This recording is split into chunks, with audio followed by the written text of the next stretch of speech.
Hello everyone, welcome to my YouTube channel let's study साथ साथ। तो जैसा कि आपको पता है, फिलहाल हम इस चैनल पर DSSB TGT के सिलेबस को ध्यान में रखते हुए प्रॉपर राइटर वाइज सीक्वेंस में पढ़ रहे हैं। और जो सिलेबस दिया हुआ है आपने उसे गो थ्रू कर ही लिया होगा। सिलेबस का जो पार्ट थर्ड है, ठीक है, part third Indian writings in English, उसमें हम इंडियन राइटर्स को पढ़ रहे हैं। ठीक है, इंडियन राइटर्स में काफ़ी सारे राइटर्स हैं जिनको मैं पहले ही कवर अप कर चुकी हूँ। चैनल पर प्लेलिस्ट अवेलेबल है, अभी तक आपने अगर उन्हें नहीं देखा है तो वो जाकर आप देख सकते हैं।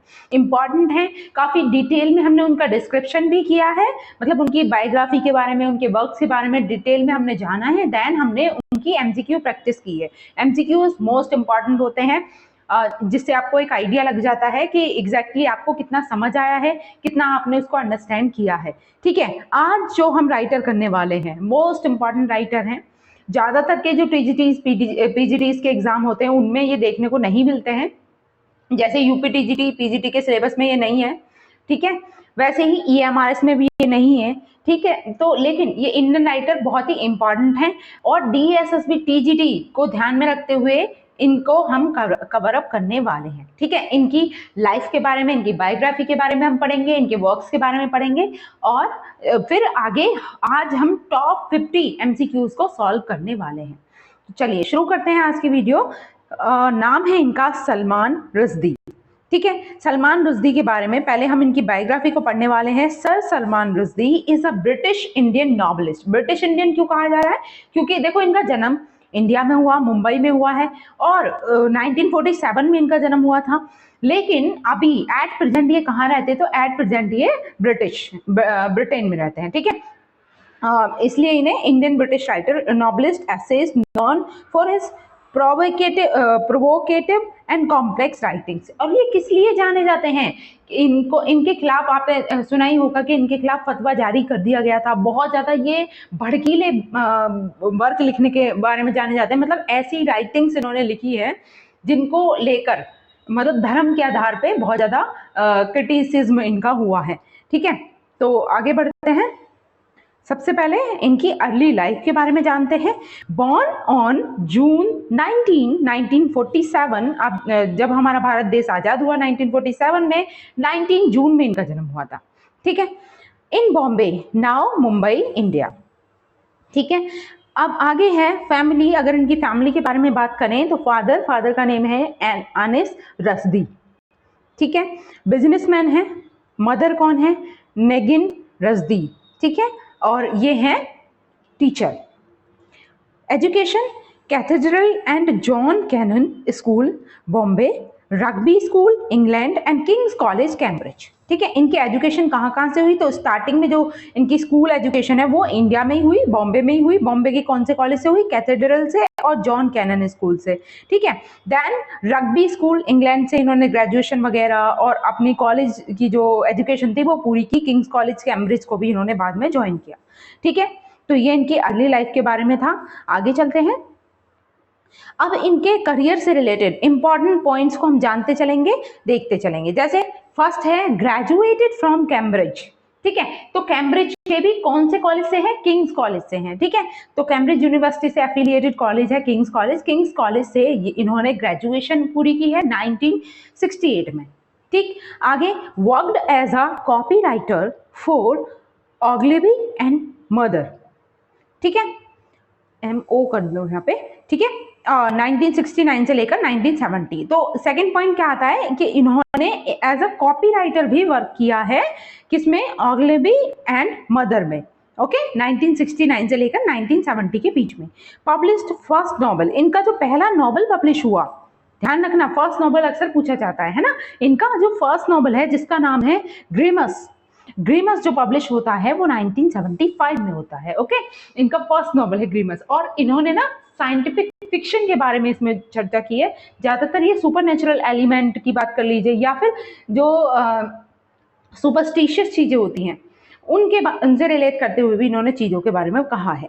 फोर्थ है published Midnight children 1981, winner of Booker prize and James Tait Black memorial prize. तो इन दोनों चीज को आपको ध्यान रखना है। देखिए, इनका का एक वर्क आता है, मतलब इनका सेकंड ही नॉवल था वो, मिडनाइट चिल्ड्रन, 1981 में वो पब्लिश होता है। उसे उनका वर्क वो इतना फेमस होता है कि उसके लिए इन्हें एक तो बुकर प्राइज मिलता है, ठीक है, और इन्हें एक प्राइज मिलता है जिसका नाम है James Tait Black memorial prize, ठीक है। इन दोनों जो प्राइजेस है इनको आपको ध्यान रखना है, ये दोनों इनको मिलते हैं इनके वर्क मिडनाइट चिल्ड्रन के लिए। ओके, आगे चलते हैं। नेक्स्ट है पब्लिश द सैटेनिक वर्सेस। देखिए ये मोस्ट इंपॉर्टेंट वर्क है इनका, आप समझ सकते हो। ये पब्लिश होता है 1988 में, सैटेनिक वर्सेस। ये ऐसा वर्क है कि ये कंट्रोवर्सी बन जाती है इसको लेकर, ठीक है। इनका ये 4th नॉवल था, ये भी ध्यान रखना है, कौन सा नॉवल है ऐसे भी पूछ लिया जाता है, तो इनका ये 4th नॉवल है। Wait minute, yes 4th novel है, और ये पब्लिश होता है 1988 में। अब ऐसा क्या है इसमें, सैटेनिक वर्सेस में, provokes protest from Muslim in several countries. मतलब ये जब वर्क पब्लिश होता है तो ये मुस्लिम कम्युनिटी को बहुत ज़्यादा प्रोवोक कर देता है, ठीक है, सैटेनिक वर्सेस जो वर्क है। आगे चलते हैं, चलिए 6th पॉइंट है the satanic versus controversy. Controversy कब से कब तक चलती है? सैटेनिक वर्सेस जो कंट्रोवर्सी है वो शुरू होती है 1988 से 1998, मतलब 1988 में ये वर्क आता है, पब्लिश होता है, ठीक है, तब से ही कंट्रोवर्सी शुरू हो जाती है इस वर्क को लेकर, और बहुत ज़्यादा क्रिटिसाइज इन्हें किया जाता है, ठीक है। आगे अक्यूज्ड ऑफ ब्लास्फेमी। ब्लास्फेमी किसे कहते हैं? ब्लास्फेमी जब हम किसी के धार्मिक संस्कारों को या धार्मिक जो आस्था है किसी की और उसको हम आहत करते हैं, उसकी खिल्ली उड़ाते हैं, मजाक उड़ाते हैं उस चीज़ का, तो उसको हम ब्लास्फेमी बोलते हैं, ठीक है। तो इन पे आरोप किस चीज़ का लगता है कि इनका ये जो वर्क आया है सैटेनिक वर्सेस, ये सॉरी इस्लाम धर्म के जो पूजनीय हैं उनका मजाक उड़ा है इन्होंने उसमें, ठीक है। And sparking Muslim protest world wide, और साथ ही साथ इससे क्या होता है, जैसे इन पर आरोप लगता है ब्लास्फेमी का, और उसके बाद क्या होता है पूरे संसार में जगह जगह पर मुस्लिम प्रोटेस्ट होने शुरू हो जाते हैं, ठीक। अब उसके बाद क्या होता है, Iranian leader ayatollah Khomeini issued फतवा डेथ सेंटेंस अगेंस्ट रुश्दी, और रुश्दी के खिलाफ क्या करते हैं, जो ईरान के लीडर थे आयतुल्ला खुमैनी, वो फतवा जारी कर देते हैं, ठीक है, डेथ ऑर्डर निकाल देते हैं कि इन्हें देखते ही मार देना है, ठीक है। इसके लिए ये फिर जब इन्हें ऐसा पता चलता है तो ये छुपे फिरते हैं, और अपनी जान बचाने के लिए ये कहाँ चले जाते हैं, ये यूके चले जाते हैं, went into hiding for several years, ठीक है, छुपे रहते हैं ये लोगों से। आगे चलते हैं, लेटर करियर।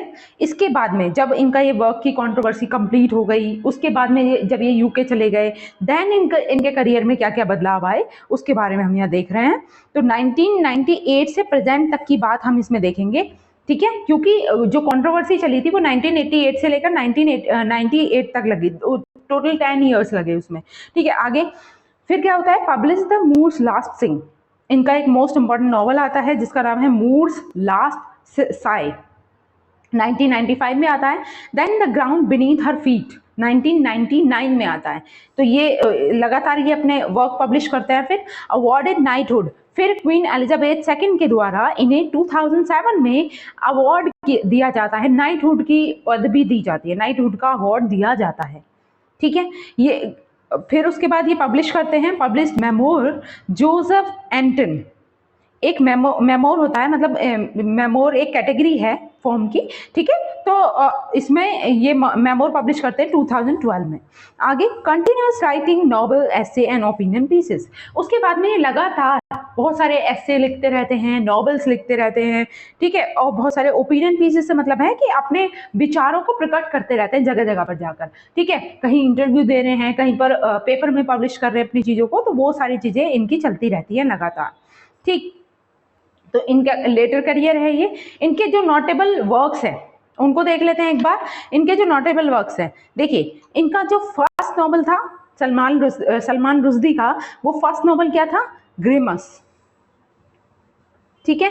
फर्स्ट जो नॉवल होता है उसको हमेशा ध्यान रखना है, हर एक राइटर का, 1975 में ही आता है ग्रिमस, ठीक है। उसके बाद में इनका वर्क आता है Midnight children, most important work है, बिल्कुल, क्योंकि इसके लिए ही इन्हें अवार्ड दिए हैं, दो अवार्ड इन्हें मिले हैं, एक तो बुकर प्राइज मिला है, ठीक है, और दूसरा अवार्ड भी इन्हें दिया गया है। ठीक, अब आगे चलते हैं। शेम उसके बाद में पब्लिश होता है, शेम नाम का वर्क 1983 में ये वर्क आता है। देन है सैटेनिक वर्सेस, जैसा कि हमने देखा कि ये 4th नंबर का नॉवल है। फर्स्ट ये हो गया ग्रिमस, सेकंड ये है मिडनाइट चिल्ड्रन, देन शेम आता है, देन सैटेनिक वर्सेस आता है 1988 में। ठीक है, तो इस तरीके से आप क्रोनोलॉजिकली भी आप इनको ध्यान रखते चलिए, इनके पब्लिकेशन ईयर को ध्यान रखिए, क्योंकि क्रोनोलॉजी में अक्सर क्वेश्चन बनते हैं। ठीक, आगे चलते हैं। The Moor's last sigh, the Moor's last sigh आता है 1995 में। The ground beneath her feet, ये आता है 1999 में। देन शालीमार्स द क्लाउन, ये वर्क आता है, इससे पहले एक वर्क और आता है बीनीथ द फीट के बाद में, इनका एक और वर्क आता है, उसको भी ध्यान रखना है, फ्यूरी, इंपॉर्टेंट है ये भी, फ्यूरी भी आप नोट डाउन कर सकते हैं, फ्यूरी आता है 2001 में। ठीक है, इनका एक वर्क। देन आता है शालीमार द क्राउन, 2005 में ये वर्क आता है। देन द एन्चेंट्रेंस ऑफ फ्लोरेंस 2008 में आता है। ओके, आगे Luka and fire of life, ये इनका एक ऐसे है, ये ध्यान रखना है, Luka and fires of life, ये नॉवल ना होकर ये क्या है, इनका एक ऐसे है, 2010 में ये आया था। और अगर और नॉवेल्स की बात करें तो ये भी एक नॉवल है, 2 years 8 months and 28 nights, 2015 में ये नॉवल आया। ठीक है, 2 years 8 months and 28 nights। इसके अलावा और जो लेटेस्ट इनके नॉवल पब्लिश हुए हैं उनको भी ध्यान रखना है, जैसे कि एक है the golden house, the golden house, ये कब पब्लिश हुआ है, ये 2017 में ही पब्लिश हुआ है। ठीक है, द गोल्डन हाउस। और इनका एक और नॉवल है जो 2019 में पब्लिश हुआ है, क्विंचेट। ठीक है, ये 2019 में पब्लिश हुआ है। तो इन दोनों नॉवेल्स को भी आप ध्यान रखोगे, द गोल्डन हाउस 2017 एंड क्विंचेट, तो ये कब हुआ है पब्लिश, 2019 में। आगे चलते हैं, अभी इनके अवार्ड और ऑनर की बात कर लेते हैं। इससे अलग कुछ एसेज हैं इनके, ठीक है, उन्हें भी ध्यान रखना है। एक चिल्ड्रंस बुक ध्यान रखनी है, इन्होंने चिल्ड्रन बुक भी लिखी है और एसेज लिखे हैं, तो उनको भी हम लिख लेते हैं। जैसे चिल्ड्रन बुक है इनकी, ठीक है, चिल्ड्रन बुक 2 ही है इनकी, एक तो है, ध्यान रखना है, ये चिल्ड्रन बुक है, चिल्ड्रंस बुक। पहली बुक है इनकी Haroun and the sea stories, and the C of stories. ठीक है, ये चिल्ड्रन बुक है, ध्यान रखना, अक्सर कैटेगराइजेशन भी पूछ लिया जाता है। तो हैरोन एंड द सी स्टोरीज 1999 में आई है, सॉरी 1990 में आई है। ठीक है, एक तो चिल्ड्रन बुक ये है, और जो हमने ल्यूका वाली पढ़ी थी वो भी ऐसे ना होकर, वो क्या है, वो चिल्ड्रन बुक ही है, इसको भी ध्यान रखना है, Luka and the fire of life, and the fire of life. आप चाहो तो इन्हें नोट डाउन कर सकते हो, क्योंकि ये पीपीटी में अवेलेबल नहीं थी, मैं अलग से नोट करा रही हूँ ये।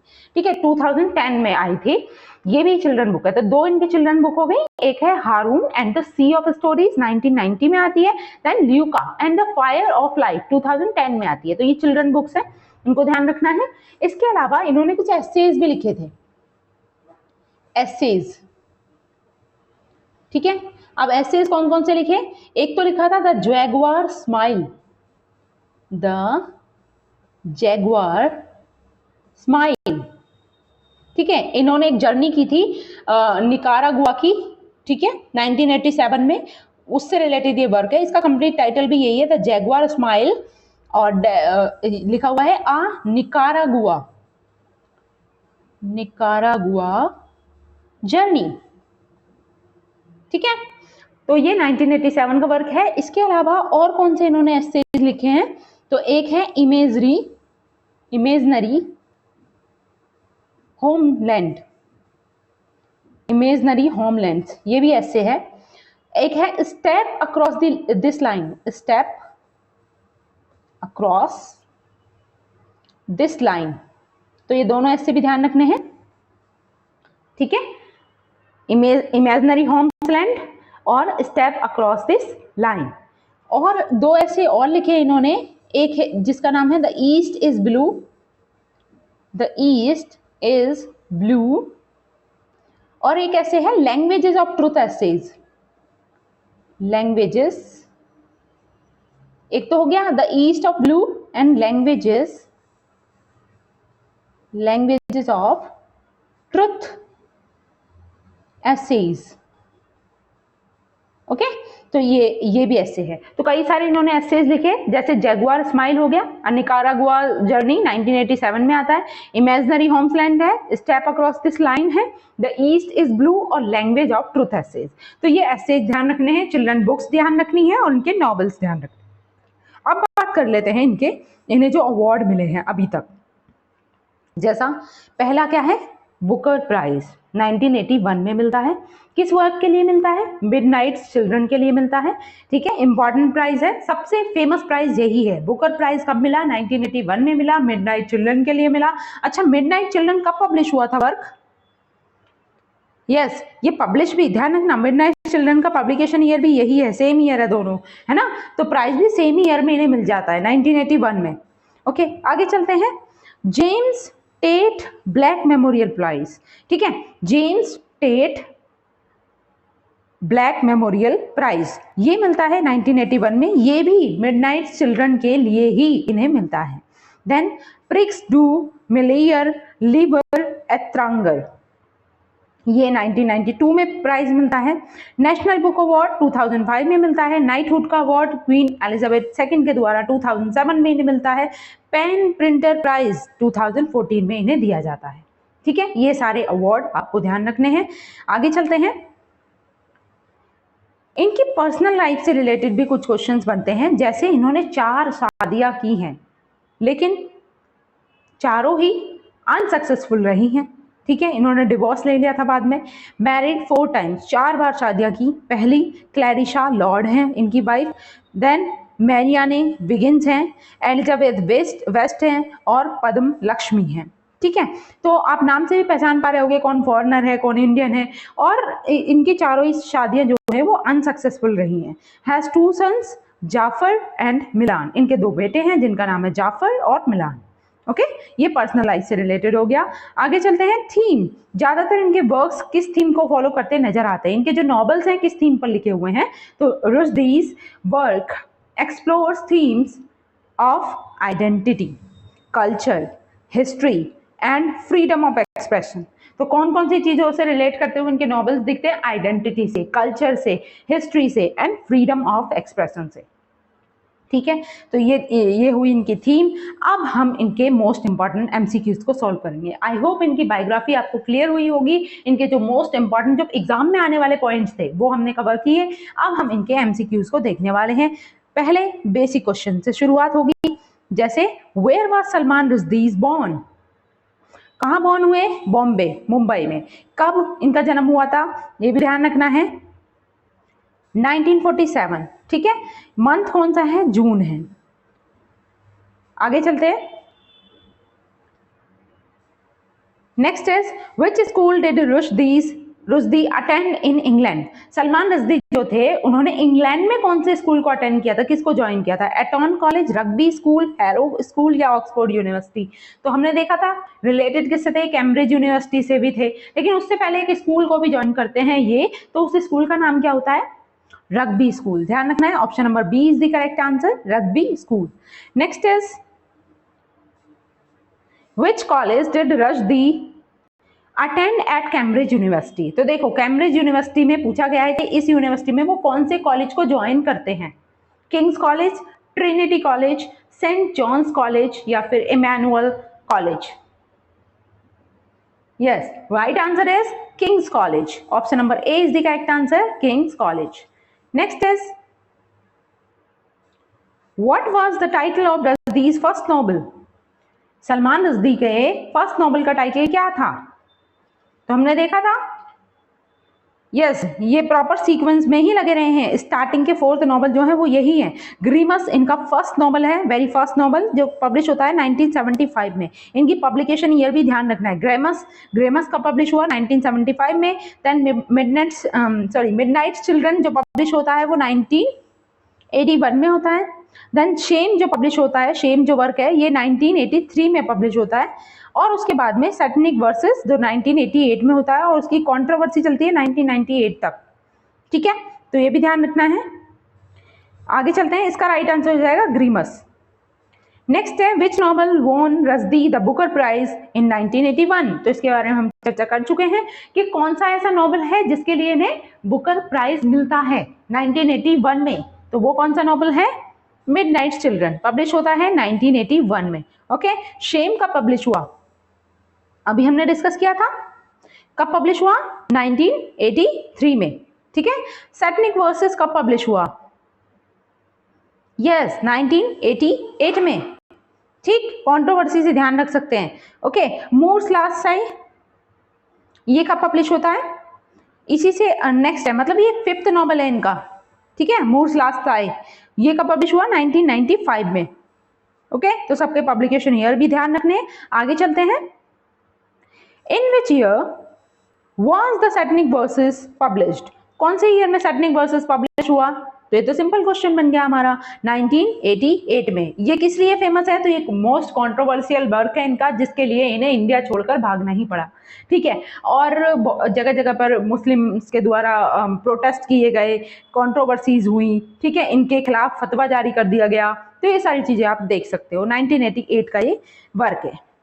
आगे चलते हैं, हु इशूड अ फतवा? फतवा यानी डेथ सेंटेंस। ठीक है, हु इशूड अ फतवा अगेंस्ट रजदी इन 1989? 1989 में किसने फतवा जारी कर दिया था इनके खिलाफ? Ayatollah Khomeini, Saddam Hussein, Osama bin Laden, Muammar Gaddafi. तो राइट आंसर क्या है? Ayatollah Khomeini. ये कहां से रिलेट करते हैं? तो ईरानियन लीडर थे ये। ठीक है, ध्यान रखना है, ईरान से। Next, Which award did Rushdie receive in 2007? 2007 में रजदी को कौन सा अवार्ड मिला? हमने सारे इनके अवार्ड्स के बारे में पढ़ा था, तो 2007 में इन्हें कौन सा अवार्ड मिलता है? Booker prize. बुकर प्राइज तो इन्हें 1981 में मिला था, है ना। National book award, Pulitzer prize, ये तो मिला ही नहीं था। तो इन्हें 2007 में जो अवार्ड मिला उसका नाम है नाइटहुड। किसके द्वारा दिया गया? क्वीन एलिजाबेथ सेकंड के द्वारा 2007 में इन्हें नाइटहुड की उपाधि दी गई थी। ठीक है, किस लिए दी गई थी? इनकी सर्विस के लिए, या फिर इनका लिटरेचर में जो योगदान था उसको देखते हुए। ओके, तो राइट आंसर हो जाएगा यहाँ पर knighthood. Next is what is the title of Rushdie's memoir? Salman Rushdie का एक मेमोर लिखा गया है। ठीक है, मेमोर कहते हैं हम जब अपनी यादों को एक तरीके से पन्ने पर लिख देते हैं या शब्दों में बयां कर देते हैं अपनी यादों को, तो वो मेमोर है एक तरीके से। तो मेमोर कौन सा लिखा था इन्होंने? Joseph Anton a memoir, Enchantress of Florence, Shalimar the Clown, Luka the and the fire of Life. तो इनका मेमोर का नाम क्या है? Yes, Joseph Anton a memoir लिखा हुआ भी है, उससे भी आप गेस कर सकते हो इजीली। और ये कब पब्लिश होता है? अगर इसके पब्लिकेशन ईयर को देखें तो ये मेमोर कब पब्लिश हुआ था? ये ध्यान रखना है, ये पब्लिश हुआ था 2012 में। ओके, 2012 में ये मेमोर पब्लिश होता है। एनचेंट्रेस ऑफ फ्लोरेंस, ये वर्क कब पब्लिश हुआ? 2008 में। ओके, इसकी कैटेगरी पूछी जाए तो ये एक नॉवेल है। शालीमार द क्लाउन, ये कब पब्लिश हुआ? शालीमार द क्लाउन पब्लिश होता है 2005 में, और इसकी कैटेगरी क्या है? This is also a novel. आगे बात करते हैं, नेक्स्ट है Luka and the fire of Life. Luka and the fire of life ये कैसा वर्क है? ये चिल्ड्रंस वर्क है। ठीक है, इनके 2 चिल्ड्रंस वर्क आते हैं, उनमें से एक है ये। ठीक है, Luka and the fires of life. आगे चलते हैं, नेक्स्ट है how many times has Rushdie been married? इन्होंने कितनी शादियां की थी? अक्सर ऐसे क्वेश्चन नहीं बनते हैं, इनकी वाइफ का नाम पूछ लिया जाता है, तो इनके वाइफ्स के नाम आपको ध्यान रखने हैं। ओके, तो यहाँ पे ऑप्शन है 4, सॉरी आंसर है 4, option number C. Which literary style is characteristic of Rushdie's works? Salman Rushdie के वर्क्स का क्या लिटरेरी स्टाइल रहा है? मेन कैरेक्टरिस्टिक्स क्या है?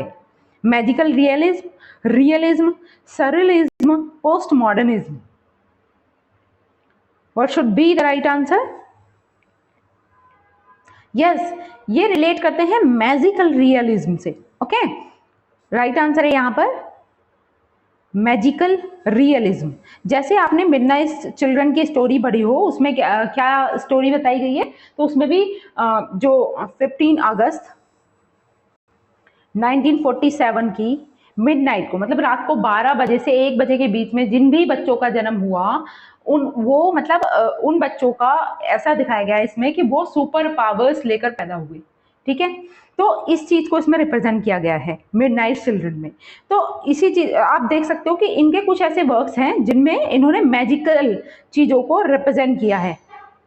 ठीक, आगे चलते हैं। Question number 12, what is the recurring theme in Rushdie's works? ये रजदीज नॉवल, कौन सी चीज है जो बार बार हमें रिपीट होती नजर आती है? रिकरिंग थीम है, कौन सी थीम है वो? Identity and culture, love and relationship, politics and history, all of the above.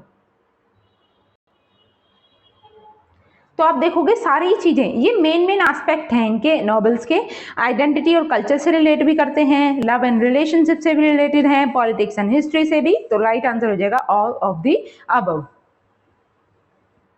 Next is, what is the name of protagonist in the midnight children? बहुत ही फेमस वर्क है, 1981 में ये पब्लिश हुआ है। ठीक है, और इसी के लिए इन्हें Pulitzer prize, sorry Booker prize मिला, और दूसरा कौन सा अवार्ड मिला था? James Tait Black memorial prize. दोनों इसी वर्क के लिए इन्हें मिले। और इसमें मेन प्रोटैगनिस्ट का नाम क्या है? सलीम सिनाय। ठीक है, ये ध्यान रखना है। इसके जो मेन प्रोटैगनिस्ट हैं, मेन कैरेक्टर कौन है, लीडिंग कैरेक्टर कौन है? सलीम सिनाय। Next is, what historical event is central of Midnight children? कौन सा हिस्टोरिकल इवेंट जो है वो केंद्र बिंदु है मिडनाइट चिल्ड्रन का? Indian independence, partition of India, Indo Pakistani war, या फिर इमरजेंसी इन इंडिया? तो किससे रिलेटेड है ये? यस, पार्टीशन से रिलेटेड है, ध्यान रखना, partition of India. Next is, what is the name of two main characters in the Satanic verses? Satanic verses जो मोस्ट कंट्रोवर्शियल वर्क है इनका, 1988 में पब्लिश होता है। ठीक है, इसके दो मेन कैरेक्टर्स के नेम बताने हैं। कौन कौन से हो सकते हैं? Gabriel Firishta and Saladin Chamcha. बताइए। Muhammad and Allah, Gabriel and Satan, या फिर मोहम्मद एंड अली? तो इसमें जो मेन कैरेक्टर है वो ये ध्यान रखना है, गैब्रियल फरिश्ता एंड सालादीन चमचा। ठीक है, option number A is the correct answer. ये इनके कैरेक्टर्स हैं। What is the controversy surrounding the Satanic versus? वो कौन सी कंट्रोवर्सी है जो मतलब सैटनिक वर्सेस को लेकर हुई थी? Blasphemy against Islam, criticism of Hinduism, portrayal of Indian politics, या फिर depiction of British colonialism? Yes, right answer क्या है? Blasphemy against Islam. Okay, option number A is the correct answer.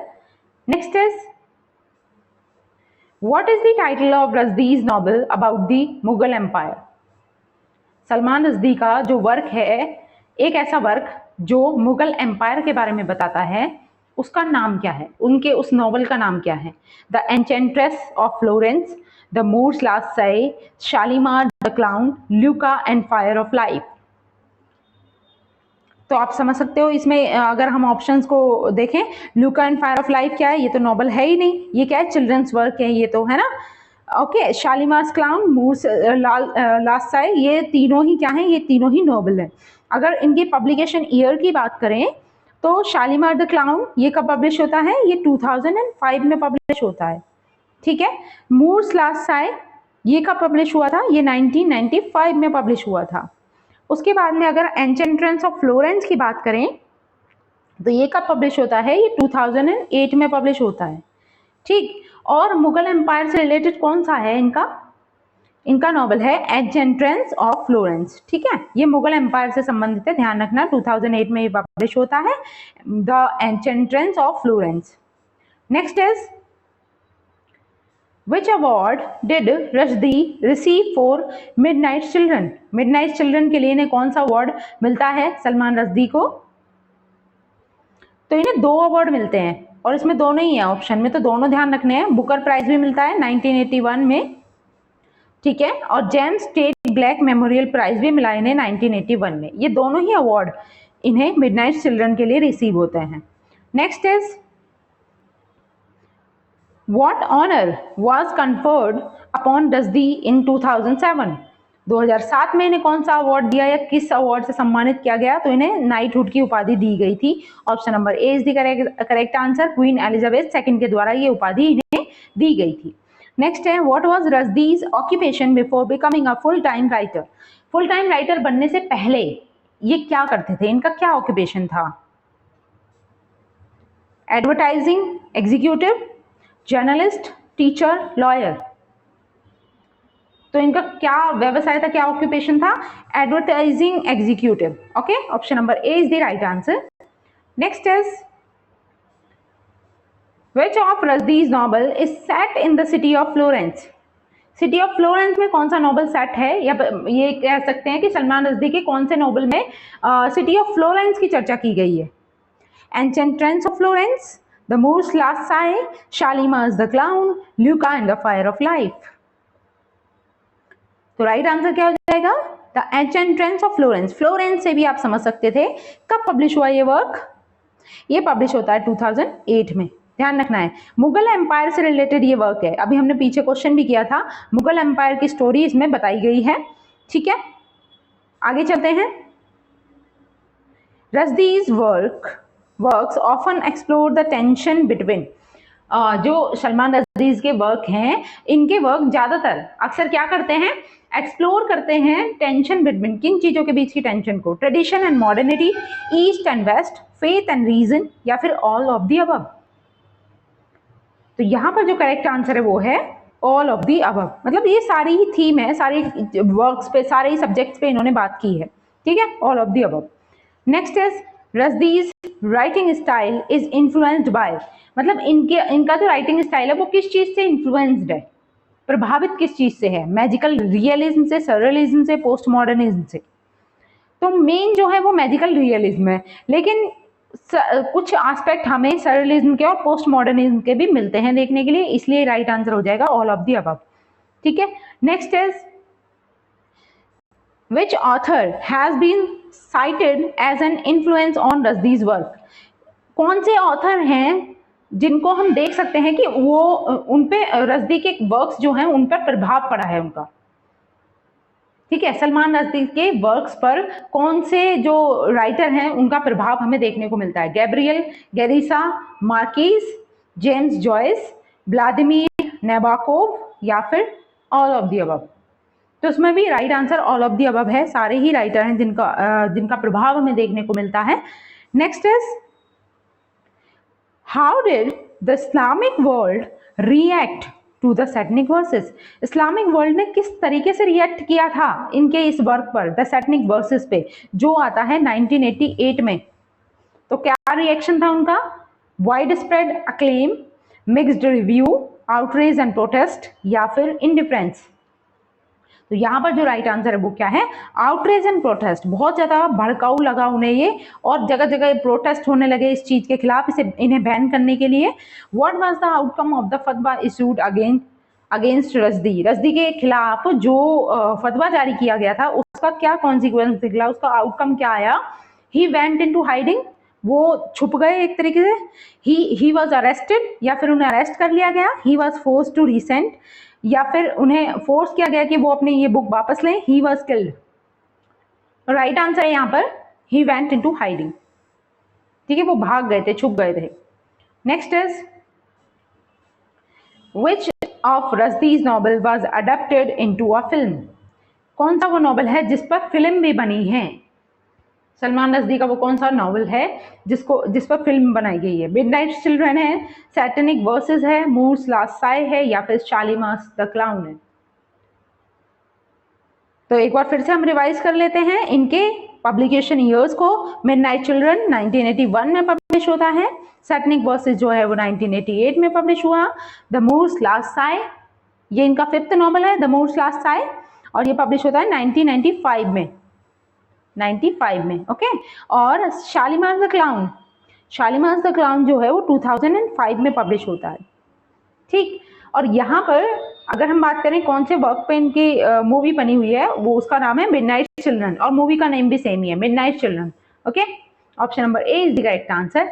Next है how was Rushdie's work been interpreted by scholars, scholars के द्वारा इनके works को कैसे इंटरप्रेट किया गया है?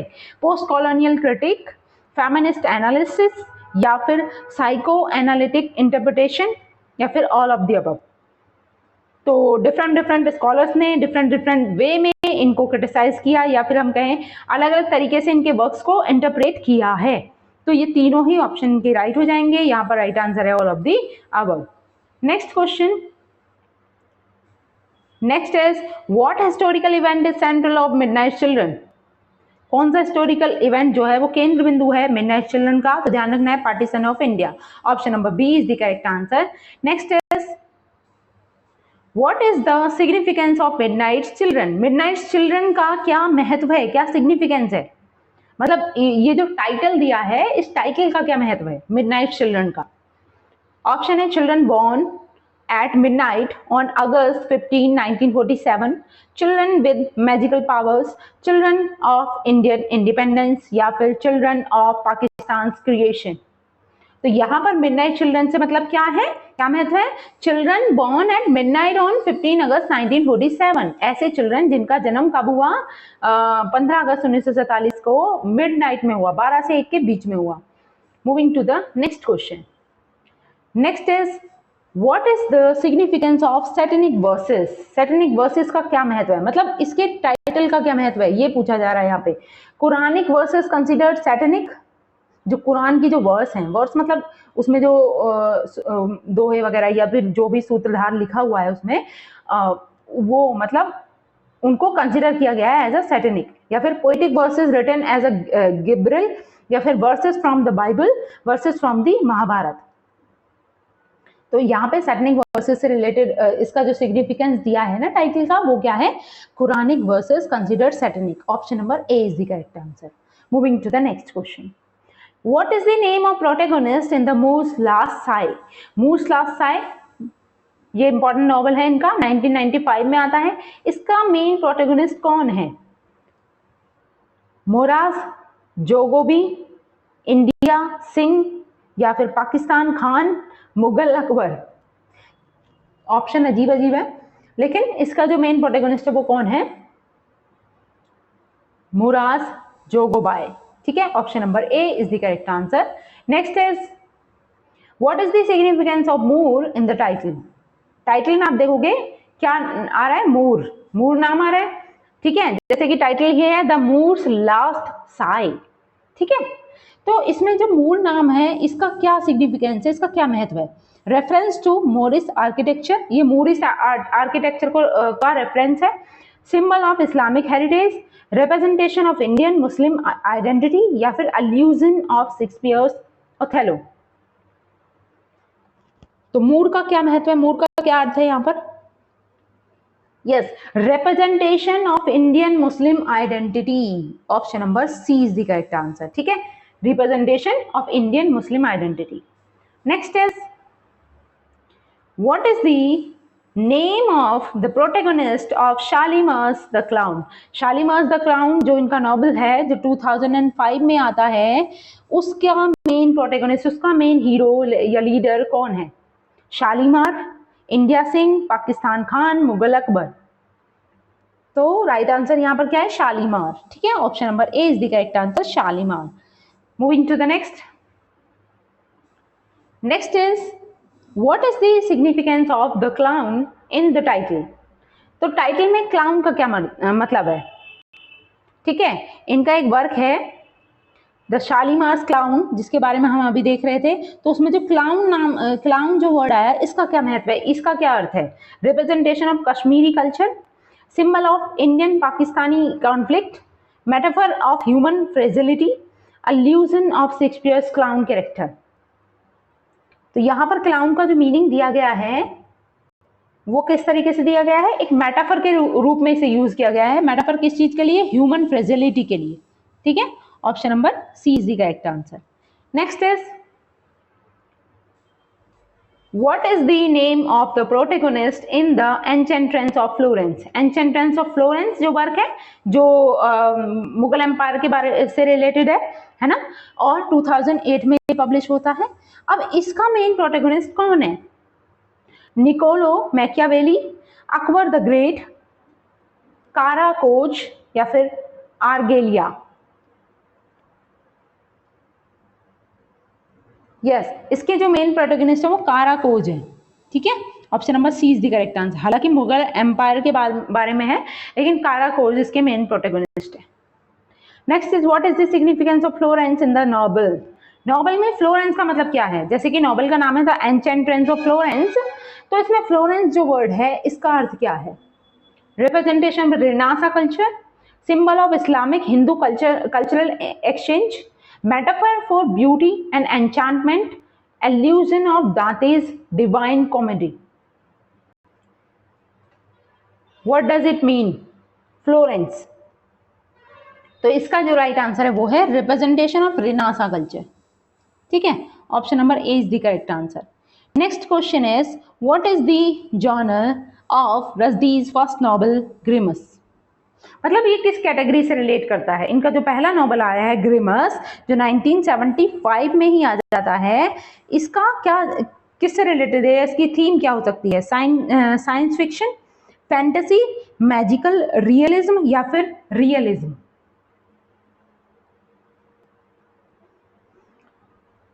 तो ध्यान रखना ये एक साइंस फिक्शन है, ठीक है। ऑप्शन नंबर ए इसका राइट हो जाएगा, ठीक है, साइंस फिक्शन है। और इसकी अगर सेटिंग की बात करें, इसकी अगर सेटिंग की बात करें, वो भी आप नोट डाउन कर सकते हो यहीं पे, वो एक्सोना से है, एक्सोना नाम की सिटी से है, एक्सोना, ठीक है। Story revolves around Flapping Eagle, a young Indian who receive the gift of immortality after drinking a magic fluid, ठीक है। मतलब एक मैजिक फ्लूइड वो पी लेता है, उससे उसको इमोर्टैलिटी का वरदान मिल जाता है, और वो अपनी सिस्टर को ढूंढता रहता है, ठीक है। और उसकी सिस्टर का नाम होता है, ये ध्यान रखना, उसकी जो सिस्टर है उसका नाम होता है बर्ड डॉग, तो कैरेक्टर भी पूछ सकते हैं, बर्ड डॉग, ठीक है। He searches for his sister Bird Dog. Flapping Eagle wanders the world, अब वो अपने पूरे वर्ल्ड में चक्कर लगाता रहता है लगभग 777 साल 7 महीने 7 दिन तक, ठीक है, ये ध्यान रखना है। और ही अराइव्स इन अ मिस्ट्री, फिर वो क्या करता है, एक मिस्टिकल आइलैंड में पहुंच जाता है जिसका नाम होता है कार्फ आइलैंड, ठीक है। आइलैंड का नाम भी ध्यान रखना है, जिसका नाम क्या है, कार्फ आइलैंड। कितने दिन तक लगातार चक्कर काटने के बाद वो इस आइलैंड पे पहुंचता है, 777 ईयर्स, ठीक है, 7 मंथ्स एंड 7 डेज, ठीक है। तो ये सारी चीजें आप ग्रिमस के बारे में जान सकते हो, इसकी थीम आप समझ सकते हो, साइंस फिक्शन से रिलेटेड है ये, ठीक है। आगे चलते हैं। What is the name of the protagonist in Grimus? Grimus में मेन प्रोटेगोनिस्ट का नाम क्या होता है? अभी हमने चर्चा की, तो मेन प्रोटेगोनिस्ट कौन है इसका? Flapping eagle, India Singh, Pakistan Khan, Mughal Akbar. तो ये ऑप्शन ही गलत है, राइट आंसर है flapping eagle, okay. Option number A is the correct answer, flapping eagle. और इसकी सिस्टर का नाम क्या था? हमने भी बात की ना, अपनी सिस्टर को ढूंढता रहता है, तो सिस्टर का नाम भी ध्यान रखना है, बहुत अजीब सा नाम है, बर्ड डॉग, ये इनकी सिस्टर का नाम है, okay. Next is what is the central theme of Shame? Shame इनका थर्ड नॉवल है ना, 1983 में पब्लिश होता है। इसकी मेन थीम क्या है? ऑप्शन है identity and belonging, politics and history, love and relationship या मोरालिटी एंड एथिक्स। तो इसकी जो मेन थीम है ना, वो ध्यान रखनी है, वो है पॉलिटिक्स एंड हिस्ट्री, ठीक है। Option number B is the correct answer. और इसको भी एक मेन पॉइंट और ध्यान रखना है कि इसको भी ना शॉर्ट लिस्ट किया गया था बुकर प्राइज के लिए। ये जो वर्क है ना इनका, शेम, 1983 में जो वर्क आता है शेम, इसको भी बुकर प्राइज के लिए शॉर्टलिस्ट किया जाता है, नॉमिनेट किया जाता है, लेकिन इसे ये अवार्ड नहीं मिलता नहीं है बाद में, ठीक है। The story takes place in a town called Q, ठीक है, मतलब एक टाउन से रिलेटेड ये स्टोरी है जिसको शॉर्ट में क्यू कहा गया है, ठीक है। फिक्टिशियस वर्जिन ऑफ क्यूटा, ठीक है। अगर इसका पूरा नाम पूछ लिया जाए तो वो क्यूटा है, जो कहाँ पर स्थित है, मतलब सेटिंग है ये वहां की, और कहाँ पर स्थित है ये, पाकिस्तान में, ठीक। Written to approach the problem of artificial country division, ठीक है। किस लिए लिखा गया कि जो आर्टिफिशियल डिवीजन हो रखा है कंट्री का उसको मिटाने के लिए। Written in style of magic realism, magic realism वाले स्टाइल में लिखा गया है। Story portray the lives of Sikandar Harappa. देखो इसमें एक चीज ध्यान रखनी है, इसमें दो कैरेक्टर है मेन, शेम में दो कैरेक्टर हैं, उनको ध्यान रखना है। एक तो है सिकंदर, सिकंदर सिकंदर हड़प्पा बोल सकते हैं, हड़प्पा, ठीक है। तो ये माना गया है कि सिकंदर हड़प्पा तो इन्होंने नाम बदल के दे दिया है कैरेक्टर का, जबकि ये कौन है, इनको कंपेयर किया गया है जो पाकिस्तान के जो लीडर रहे हैं जुल्फिकार अली भुट्टो से, ठीक है। जुल्फिकार अली भुट्टो, मतलब उनको ही ये नाम देकर, सिकंदर हड़प्पा नाम देकर कैरेक्टराइज किया गया है, उनकी पूरी रियल लाइफ स्टोरी यहाँ पे रिप्रेजेंट की गई है जुल्फिकार अली भुट्टो की, ठीक है। एक तो कैरेक्टर ये हो गए, जुल्फिकार अली भुट्टो को क्या नाम दे दिया इन्होंने, सिकंदर हड़प्पा नाम देकर, और इसमें रिप्रेजेंट किया है शेम नाम के वर्क में, ठीक है।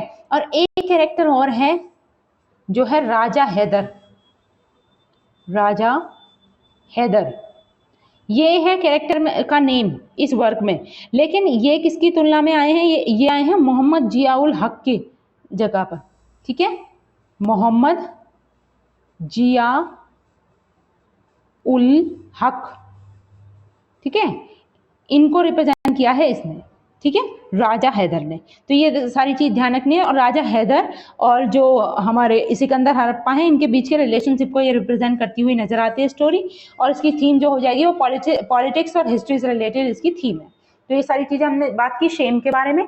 आगे चलते हैं, which Pakistani leader is satirised in the Shame. तो इसमें किसको सटायर किया गया है, मतलब कौन सा वो पाकिस्तानी लीडर है जिसका मजाक बनाया गया है, इसमें सैटिराइज किया गया है इस वर्क में, इन सेम में। जुल्फिकार अली भुट्टो, मोहम्मद जिया उल हक, परवेज मुशर्रफ, या फिर नवाज शरीफ।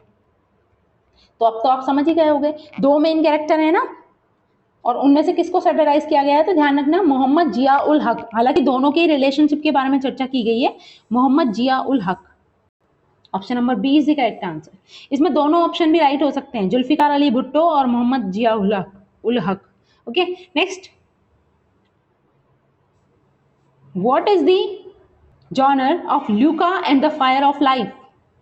इसका मेन जॉनर क्या है, अब किस कैटेगरी में आप रखोगे ऑप्शंस के अकॉर्डिंग। जैसे कि ये एक चिल्ड्रंस बुक है ना, हमने देखा था कि दो चिल्ड्रन बुक है, एक तो Luca and the fire of life है, और दूसरी चिल्ड्रन बुक का नाम क्या है, दूसरी है Haroun and the C of stories, ठीक है। ये कब पब्लिश होती है, तो ध्यान रखना ये पब्लिश होती है 2010 में, Luka and the fire of Life, और जो Haroun and the C of Stories है वो 1990 में पब्लिश होती है।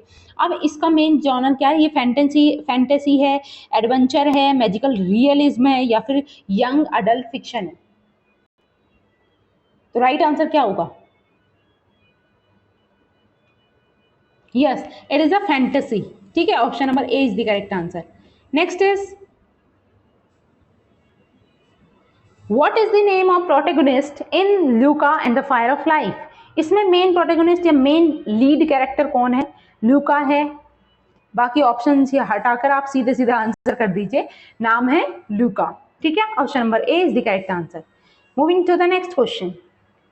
Next is, what is the central theme of 2 years 8 months and 28 nights। देखिए ये भी एक इनके नॉवल का नेम है, 2 years 8 months and 28 nights, 2 years 8 months and 28 night, ठीक है। तो इसका मेन जो थीम है वो क्या है इसकी, सबसे पहले ये कब पब्लिश होता है, 2015 में ये वर्क आया था, ठीक है। और इसकी जो मेन थीम है वो क्या होगी, ऑप्शंस हैं identity and belonging, politics and history, love and relationship, philosophy and mythology. तो इसकी जो थीम है ना वो है philosophy and mythology. Option number D is the correct answer. Next question, what is the significance of the titles time period? इसमें जो time period दिया गया है ना इस टाइटल में, जैसे आपने देखा क्या था, यहाँ पर था 2 years 8 months, 2 years थे, 8 months थे एंड 28 days थे। तो ये जो टाइम पीरियड दिया है इसका क्या महत्व है, इसका क्या अर्थ है टाइटल में? ठीक है, तो ये किस लिए दिया गया है? ऑप्शन है duration of Prophet Muhammad's revelation, length of the Islamic calendar, period of Indian independence, या फिर ड्यूरेशन ऑफ नॉवेल्स नरेटिव। किस चीज को रिप्रेजेंट कर रहा है ये? यस, यहाँ पे ड्यूरेशन बताई गई किसकी? प्रॉफिट मोहम्मद जी की रिवोल्यूशन की। ठीक है, option number A is the correct answer. Moving to the next question. Next is who is Saleem's love interest in the novel? अब सलीम नाम का कैरेक्टर ध्यान रखो किस में था? यस, मिडनाइट्स चिल्ड्रन में था। मिडनाइट्स चिल्ड्रन, जिसके लिए इन्हें बुकर प्राइज भी मिला है। तो मिडनाइट चिल्ड्रन का मेन प्रोटेगोनिस्ट है सलीम। ओके, अब सलीम का लव इंटरेस्ट कौन है? सलीम सिनाए, इसका पूरा नाम है सलीम सिनाए। ऑप्शन है जामीला सिंगर, पद्म मंगरोली, अमीना सिनाए, या फिर नसीम घानी। तो यहाँ पे जो राइट आंसर है वो है पद्मा मंगरोली। ठीक है, option number B is the correct answer. She is the love interest of Saleem Sinai. Next is how does Rushdie portray India's transition to independence? तो किस प्रकार से रजदी ने पोर्ट्रे किया है, एक पिक्चर रिप्रेजेंट की है भारत के ट्रांजिशन की इंडिपेंडेंस की तरफ? As a smooth and peaceful process, as a chaotic and violent process, as a necessary and glorious process, या फिर as an unnecessary and divisive process? Yes, right answer, as a chaotic and violent process। ठीक है, आप समझ ही सकते हो India को किस तरीके से आज़ादी मिली थी। ये इट वॉज वेरी हैक्टिक या फिर chaotic and violent process। ठीक है, option number B is the correct answer. Next, What is the significance of the pickle factory in the novel? तो ये जो नॉवल है इसमें पिकल फैक्ट्री का क्या महत्व है? मतलब ये कौन से नॉवल की बात हो रही है? सबसे पहले ये ध्यान रखें, ये मिडनाइट चिल्ड्रन की बात हो रही है यहाँ पर, मिडनाइट चिल्ड्रन। ठीक है, तो इस नॉवल में एक वर्ड आता है पिकल फैक्ट्री, अचार की फैक्ट्री। तो उसका क्या महत्व है? Symbol of Indian cultural heritage, representation of Pakistan economic growth, metaphor for India's fragmented identity, allusion to Gandhi's salt march। किस चीज से रिलेटेड है? ये एक मेटाफर की तरह यूज किया गया है पिकल फैक्ट्री को। किस चीज के लिए? इंडियाज फ्रेगमेंटेड आइडेंटिटी के लिए। ठीक है, option number C is the correct answer, metaphor for India's fragmented identity. Next question is what does the cricket match symbolise in the novel? Novel वही है मिडनाइट चिल्ड्रन, मिडनाइट चिल्ड्रन। ठीक है, तो इसमें ये जो वर्ड है क्रिकेट मैच, इसका क्या सिंबल है, मतलब ये क्या सिग्निफिकेंस है, इसका क्या अर्थ है? Indian Pakistani conflict, British colonial legacy, national unity and proud, personal identity and belonging. क्या हो जाएगा right answer? Yes, Indian Pakistani conflict को रिप्रेजेंट करता नजर आता है क्रिकेट मैच। नेक्स्ट इज, और ये आज का हमारा लास्ट क्वेश्चन है, what narrative structure does रजदी use in the novel? इस नॉवल में कैसा नरेटिव स्ट्रक्चर इन्होंने यूज किया है? कौन से नॉवल की बात हो रही है? यहां भी मिडनाइट चिल्ड्रन की बात हो रही है।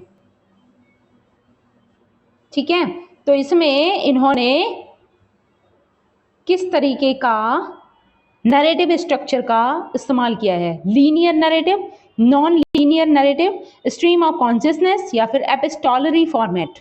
कौन सा फॉर्मेट, कौन सा नरेटिव यूज किया है? तो ये ध्यान रखना, यहाँ पर जो यूज किया वो है non linear narrative. Option number B is the correct answer, non linear narrative. ठीक है, ओके, तो इसका राइट आंसर हो जाएगा ऑप्शन नंबर बी। ठीक है, आज के लिए हम इतना ही रखते हैं। आई होप मेरी ये वीडियो आपको अच्छी लगी होगी, और अगर वीडियो अच्छी लगी है तो आपको इसको लाइक करना है, शेयर करना है। चैनल को अभी तक सब्सक्राइब नहीं किया है तो please do subscribe the channel. Important इसी तरीके की जो सीरीज हैं वो आपको लगातार मिलती रहेंगी। मिलते हैं नेक्स्ट वीडियो में, तब तक के लिए thanks for watching, keep learning and keep supporting me. Thank you.